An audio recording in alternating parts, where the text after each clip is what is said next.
अस्सलाम वालेकुम।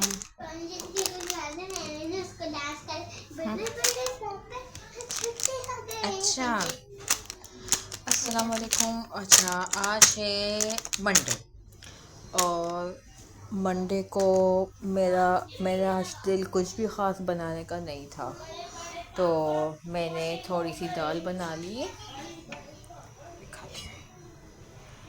और साथ में मैंने चपाती मंगवा ली है। मैंने चावल बनाने का मूड नहीं था, बच्चों के लिए कुछ बारबेक्यू मंगवाया है। अच्छा, अभी बारबेक्यू आने में ऑलमोस्ट आधा घंटा है, तो मैंने कहा मैं बच्चों को ये क्रैकर्स फ्राई करके दे दूँ, थोड़ा सा भूख मिटेगी इससे। आइए हम देखते हैं हम क्रैकर्स कैसे फ्राई करते हैं। ये मैंने लिए मुट्ठी भर क्रैकर्स और पहले मैं चेक करूँ, हाँ हीट आ रही है, तो अब मैं ऐसे प्लेट में डाल देती हूँ।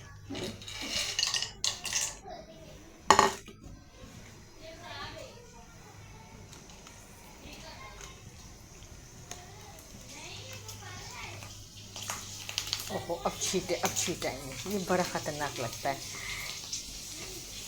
जब ना मेरा बेटा छोटा था, इनफैक्ट मेरी बेटी बिल्कुल न्यू बॉर्न थी, वो हार्डली 4-5 मंथ या बहुत को तो 7-8 मंथ की होगी, मुझे ऐसे एग्जैक्टली याद नहीं है, मगर बहुत छोटी थी। मतलब गोद की बच्ची जिसे कहते हैं ना। तो उस टाइम की बात है, मैं नीचे होती थी अपने ससुराल में, तो मैं यूजुअली कुकिंग वगैरह करती रहती थी ना, रोज़ कुकिंग मेरे ही हाथ में थी। तो मैंने क्रैकर्स फ्राई किए, मेरे फादर इन लॉ लेकर आए थे ऑफिस से, और पता नहीं बारिश थी कुछ था, मुझे एग्जैक्टली सही याद नहीं क्या सीन था क्या था, मगर मैंने क्रैकर्स फ्राई किए। तो वो मैंने नेट पे देखा था कि क्रैकर्स को ऑयल में वो इस तरह से प्रेस कर रहे थे। तो अच्छा, वहाँ पे नीचे बड़ी सी कढ़ाई होती है ना हमारी हर चीज़ के लिए, तो कढ़ाई में मैंने अच्छे खासे क्रैकर्स फ्राई करी थी। बच्चे बहुत सारे हैं, मेरी ननद के, मेरी देवरानी के, तो कुल मिला के बहुत सारे बच्चे हो जाते हैं हमारे घर में, तो और खाते भी बड़े शौक से हैं। मैं फ्राई कर रही थी और आपको बताऊं, इतना कोई मेरा बुरा एक्सीडेंट हुआ है ना उस वक्त, वो छींटे उछल कर डायरेक्ट मेरे मुंह पे लगे, और इतने कोई ज़्यादा लगे मेरे मुंह पे, मेरी नेक और मतलब मेरा चिन, चेक, एवरीथिंग अच्छे खासी इफ़ेक्टेड हो गई थी। तो और उसको ठीक होने में भी कोई बहुत ज़्यादा टाइम लगा था, और मैं बताऊँ, मैं बहुत ज़्यादा कॉन्शियस हूँ अपनी स्किन को लेके, अपने फेस को लेके, तो मैं बहुत रोई थी। और बस छोटे छोटे ये एक्सीडेंट्स, छोटे छोटे से वाक़या याद रह जाते हैं। तो अभी मैं बना रही थी तो मुझे अचानक से याद आई, मैंने सोचा आपसे शेयर कर लूँगी वाला वाक़या।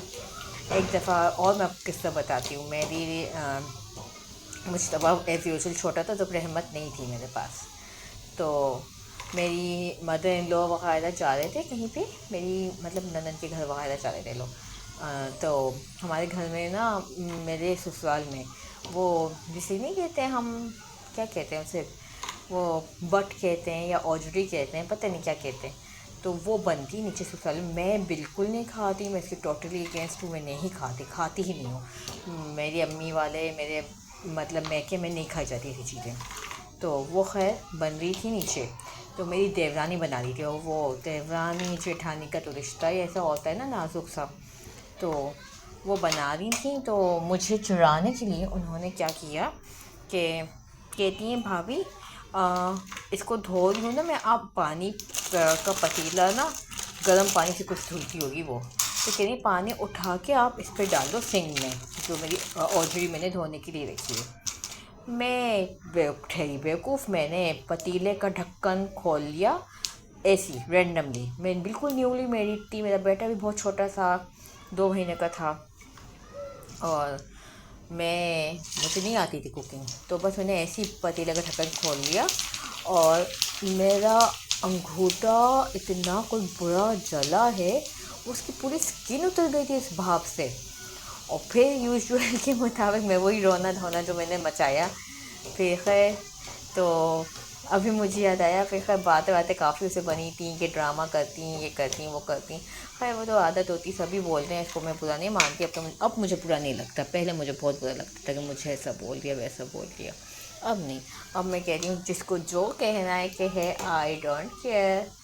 तो खैर मैं बहुत रोई थी, मेरे हस्बैंड आए थे, उन्होंने भी कहा मैं कि डॉक्टर के पास ले जाता हूँ, डॉक्टर को दिखा लेते हैं। फिर सबने बोला कि उनकी तकलीफ़ के लिए क्या करना। वो जो आप लोग को तो पता है ना, जॉइंट फैमिली में क्या होता है, बहू की तकलीफ़ को बिल्कुल टोटली इग्नोर किया जाता है। कहाँ बेटा? हाँ मेरा बच्चा। तो वो टोटली इग्नोर किया जाता है, हमेशा की तरह। तो बस वो इग्नोर किया, मगर मेरे पूरे अंगूठे की खाल उतर गई थी, लिटरली वो उतर गई थी अपनी जगह से, नाखून के आस पास पूरा। बस ये किस्सा था जो मैं सोचा आपसे शेयर कर लूँ। क्रैकर्स फ्राई करते करते, चलो बेटा क्रैकर्स बन गए, आप लोग लेकर जाओ इसको। और मम्मा नहीं, मैं दाल को तड़का लगाती हूँ, आप ही लेकर जाओ। बस फिर इंशाल्लाह मैं कल के व्लॉग में कुछ नया बताऊँगी। आज के लिए इतना ही, अल्लाह हाफिज़।